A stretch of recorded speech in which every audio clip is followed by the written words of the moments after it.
Hello everybody. In this video we'll be taking a look at the presidential election between Donald Trump and Kamala Harris. So as we see here, Harris has been leading several of these recent polls. So after Biden dropped out and then Harris became the presumptive nominee, her support began to grow some, and it looks like now, even after she's the nominee, like she still has a decent amount of support according here. We still see Trump still leads some of the polls, but Harris is starting to lead polls now, so this race is definitely getting a lot closer for sure. So with that aside, we'll go ahead and start filling out the safe states. This time we'll start with the safe Democratic states. Harris will win the West Coast, Hawaii. She'll win these New England states, all of these by over 10 points. Same goes with New York, Illinois, Maine's 1st District. In Colorado, this video should win it by a safe margin. Harris will be able to win it probably very similarly to how Biden won it in 2020, if not slightly more, just because the state likes many progressive Democrats and is trended towards the left. So Harris will have no problem there, especially with Walz as the VP, which VP doesn't make a huge difference, but Walz is very progressive, which will help in some of these states where progressive Democrats are more willing to win rather than more just generic Democrats. Now we'll go on to the safe Republican states as usual. Montana, Idaho, Wyoming, Utah will be safe. Alaska will be safe. Oklahoma, Kansas, Nebraska at large, as long as the 1st and 3rd congressional district, both of the Dakotas are safe. Missouri, Arkansas, Louisiana, Mississippi, Alabama, Tennessee, Kentucky, West Virginia, South Carolina, Indiana. Florida will also be safe. Same goes with Ohio and Iowa. Trump will be able to win these 3 states by over 10 points. Florida, I have it about 13 points, while Iowa is about 12 and Ohio is about 11 points for Donald Trump. Now we'll go to likely states. Let's start off with likely Democratic states. Harris is going to win the state of New Mexico by about 7 to 8 points in this prediction. As we saw, 2016, Clinton was able to win New Mexico by about 9 points, and then in 2020, Biden was able to win it by closer to 11. And many of these Hispanics, mainly in Florida and then the Rio Grande Valley in Texas, are trending towards the right significantly with Donald Trump. New Mexico, though, slightly trend towards the right and not as much trending to the right in the state of New Mexico, but it'll be enough to where Harris only wins by about 7 to 8. State of New Hampshire, this one's also likely Democratic. This one is one where in 2016 actually got really close to flipping towards Donald Trump, but 2020 state went decently blue by about close to 7 points, and looks like this state has either remained very stagnant or has actually shifted even more towards the left. So Harris will have no problem in this state, and she'll win it by a very similar margin though in 2020. Still be over 5 points either way. Maine second, that's safe red. It's a rural district, it's safe red. And down to the likely state, only have one likely Republican state. It will be state of Texas. This has long been a reliably Republican state. Used to be very solidly red, but since 2016 we saw it become more competitive. And then in 2020 it even got closer. 2018 Cruz almost lost the seat. It was fairly close.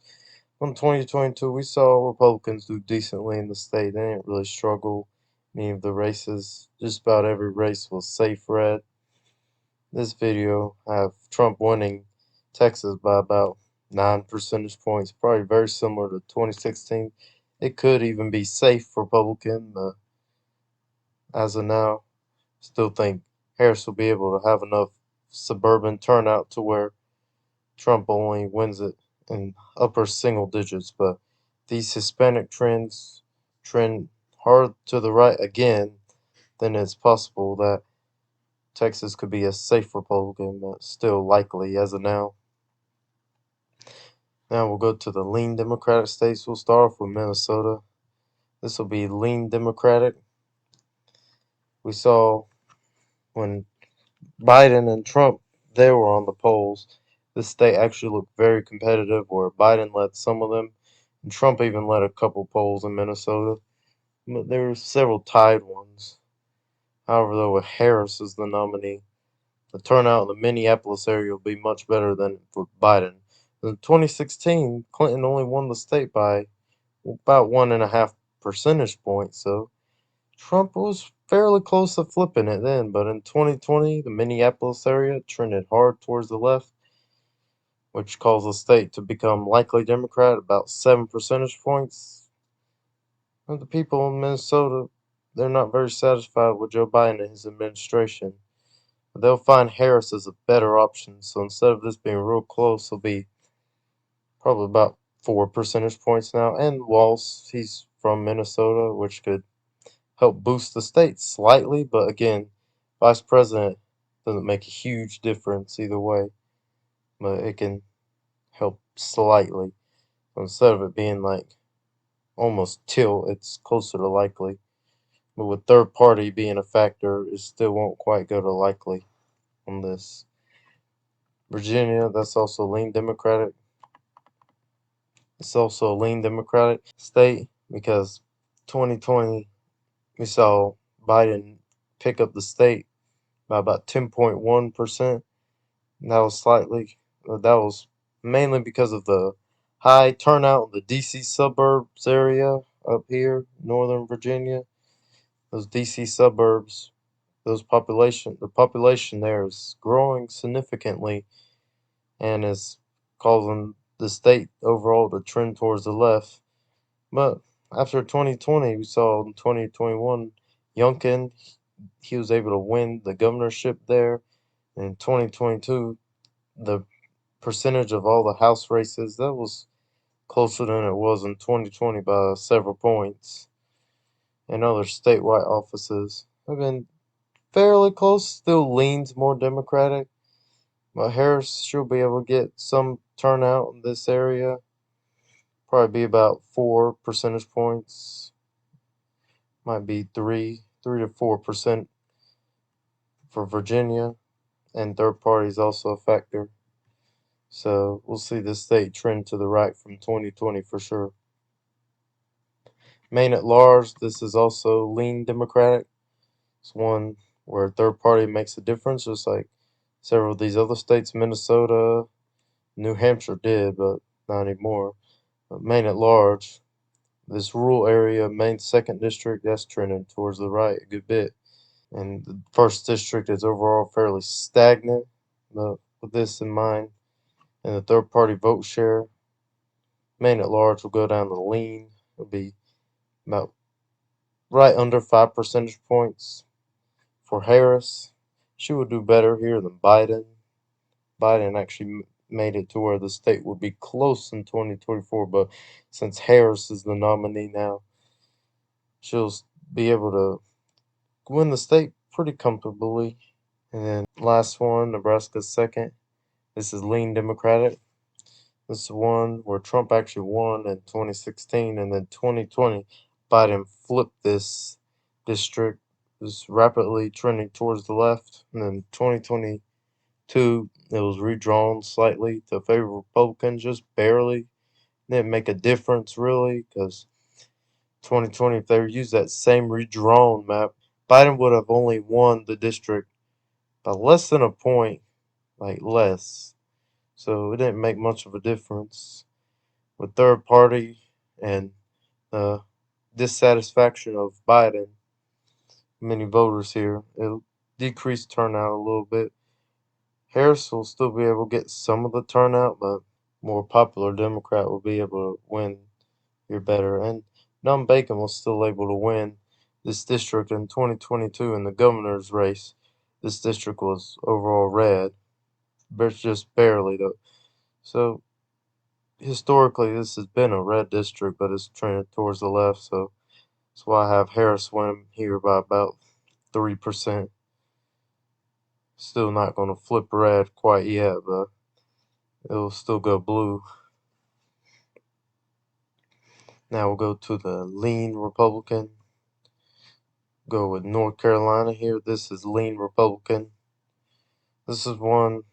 It's been a fairly close state. The past 4 presidential elections, they've been fairly close.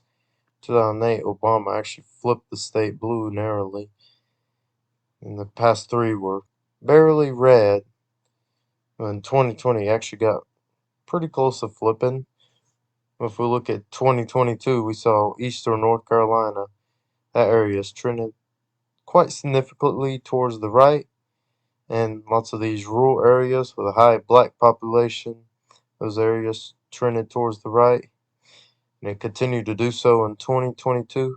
This year, 2024, the state will go about 3 points for Trump. Will probably be very similar to his 2016 margin. And Harris won't be able to turn out the rural areas very well. She do the suburban areas much better, which is why Georgia is no longer a lean Republican state on this map. We'll get to that one later. And now we'll go to the tilt Democratic states. Start with the state of Michigan. This state will be tilt Democratic. This is one where I actually had Trump winning against Biden because for part of it, many of these progressives here are not liking the way that Biden has handled the situation with the war in Gaza. Not very satisfied there, which really decreases turnout. But with Harris as the nominee, she's a lot more progressive. Walz, he's very progressive, and these Michigan people, they like progressive candidates on the Democratic side, which helps boost their turnout, which is why Harris will actually win the state by under a percentage point, but she'll still be able to win it, probably about 0.8% as of now. Because third party factor is still a thing, but with Harris being a more progressive candidate, this will help Michigan stay blue this cycle. State of Arizona as well. State is trending towards the left. It used to always be slightly more Republican, pretty moderately. In 2016, Trump as the nominee caused the state to trend towards the left. In 2020, Maricopa County flipped blue, which made the state flip blue as well. Because Maricopa County is growing in population. Many people from California are moving there, which is helping that county trend towards the left. In 2022, the Senate election went almost a likely blue, and the governors, Katie Hobbs, was able to win. She's not a very favorable candidate. She still won, even though Carrie Lake led all the polls pretty much. Katie Hobbs still came out with a narrow victory, and we do see Trump leading the polls here, just about every one. Whether it's 2 or 3%, it's pretty solid lead overall, but the state is really overestimating Republicans based on the polls right now.